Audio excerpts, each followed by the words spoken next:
Hello students, last time we have seen regarding the introduction of warm gear, then heat dissipation and heat generation, means the thermal aspects in warm and warm gear, and then today we are going to discuss on the design of warm gear.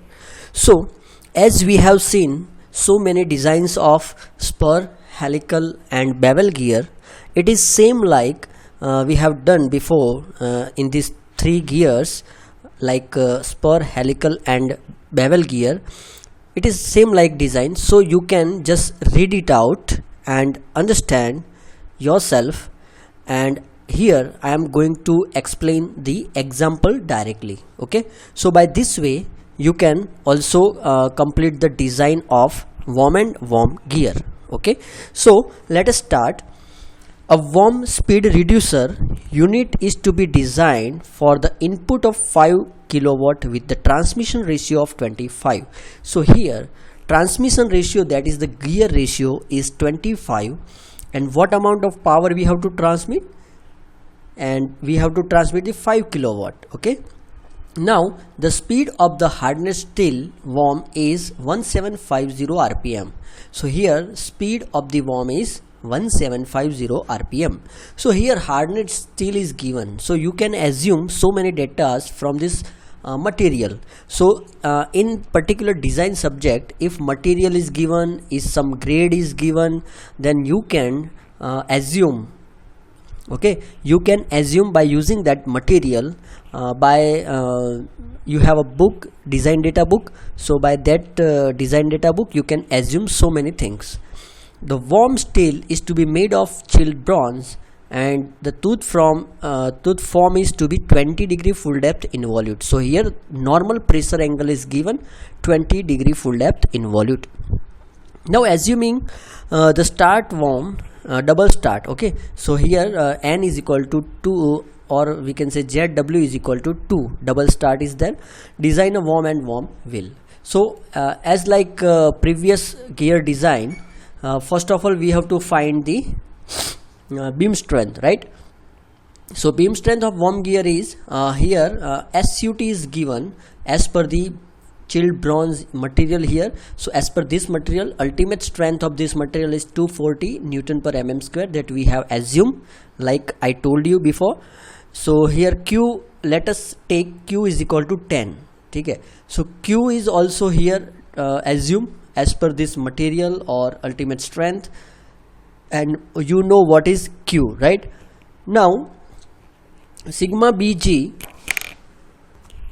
Okay, so Q is diametral cutant. Okay, so diametral cutant is 10 and sigma BG is equal to SUG by 2, means 80 Newton per mm square.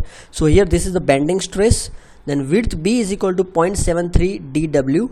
So here 0.73 m into Q, because dW Q is equal to dW upon m, pitch circle diameter of worm divided by module. Okay, so here we can write m into Q. So Q is we have already assumed. So here B is in the form of module. Okay, now G is given here, gear ratio is given 25. So G is equal to ZG upon ZW. So by this way we can find out the ZG. Once we find ZG, then we can find the Lewis form factor.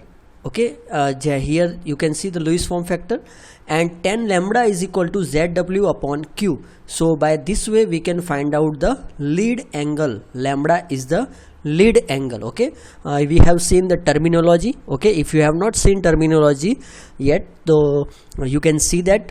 Okay, now finally the bending stress is equal to, bending force is equal to sigma BG, bending stress into B into M into Y cos lambda. So here the answer is module square form. Okay, 244.3 module square Newton. Okay, now let's go for the wear strength of worm gear tooth. So hardened steel of worm and phosphorus bronze worm gear within the 10 degree less than or equal to lambda less than or equal to 25. So here load stress factor K is given Okay, as per this we have assumed K is equal to load stress factor is equal to 0.685. So here Fw, the main equation, wear force या तो wear strength is equal to dgbk. So here dg is equal to m into zg, then b in the form of module and k. So here Fw is in the also is in the form of module square. So here Fb and Fw, you can see here which one is less.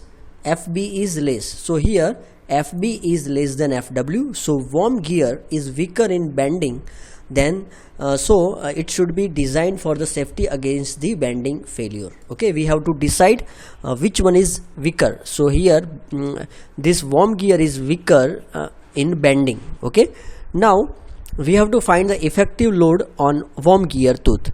So here coefficient of friction mu we have assumed 0.03. So phi v is equal to, what is phi v? Phi v is the virtual friction angle is equal to tan inverse mu v. So tan inverse bracket mu upon cos phi n. So here we have some degree 1.828 degree. Now efficiency, if we calculate, then 0.8568 efficiency is there. Now the output power is given by PO is equal to PI into N, because the efficiency is equal to output upon input. So here PO we can find out 4284.42 watt. Okay, and as we know G is given to us and NW is also in the given data, so we can find out NG. Okay, so here the RPM of gear is 70. So worm RPM is too high, 1750, and gear RPM is 70 RPM. Okay, now then VG, velocity of gear, so pi dn upon 60 into 1000. So again dg is equal to m into zg ng. Okay, so by this way Vg is equal to, we can find the answer 0.813 module meter per second. So here tangential force is equal to P by V. So here output power and velocity of gear. Okay, so here answer is 23377.7 upon module. Okay, so here actually here printing mistake is there, m module square is given, but actually it is not a module square, it is only module. Okay, now kV is equal to 6 upon 6 plus Vg as per the 20 degree full depth involute. We have assumed this 6 upon 6 plus 0.183 module.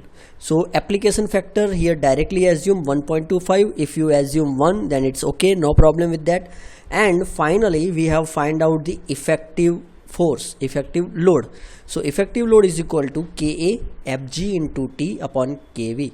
So Ka is equal to 1.25 and here Kv. Okay, so by this way you got the answer like this. Okay,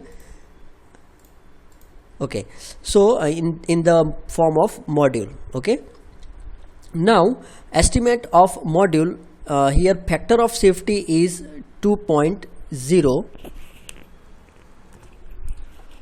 and in order to avoid the bending failure. Why we have used the bending failure? Because bending is weaker than the wear. So we have seen above, right? So here we assume the bending failure, and by this way we have find out the module. Okay, how to find this module? That I have already told you how to find this trial and error method, that I have told you m is equal to 6.6 mm. Okay, module जो है वो 6.6 mm है. So here assume is module is 8 mm. So once you find the module, okay, here the designation of worm gear pair is, so here you can see this is the ZW, means the number of start, then this is the ZG, okay, number of teeth on gear, this is a diametral quotient Q, and this is a module. So by this way, this is the hierarchy that we have to follow for the design. Okay, so by this way we can find out the all the dimension, okay, like addendum, dedendum, okay, B, L, DG, all the things we can find out. You just pause the video and see one by one. Okay, Now power lost in friction, so PF is equal to 1 minus efficiency into PI. Here if we assume the efficiency is 0.85, so here power loss is 716 watt. Okay, so thermal consideration, if we have to find out thermal consideration, then area is given to you, या तो you have to assume this area. Okay, and let us assume the permissible temperature range. यहाँ पे सब कुछ assume किया हुआ है. lubricating oil to above the atmospheric temperature is 50 degree. So यहाँ पे जो टेम्परेचर कितना है above than the atmospheric temperature वो भी एज्यूम कर लिया है, और उसके हिसाब से यहाँ पे जो है फाइंड आउट किया है C. Okay, as the required overall heat transfer coefficient C is less than 18 watt per meter square into degree centigrade, then the natural circulation of air is sufficient, hence fan is not necessary. Means अगर C जो है वो 18 से नीचे आता है तो हमें एक्स्ट्रा कोई फ़ैन लगाने की ज़रूरत नहीं है कूलिंग के लिए. ठीक है, so basically warm and warm gear में एक्चुअली ये थर्मल कंसिडरेशन इसीलिए रखना पड़ता है क्योंकि उसमें हीट ज़्यादा जनरेट होती है, तो हमें एक्स्ट्रा कूलिंग चाहिए या नहीं चाहिए उसके लिए हमें ये करना पड़ेगा. ठीक है, so thank you very much. जय हिंद, जय भारत.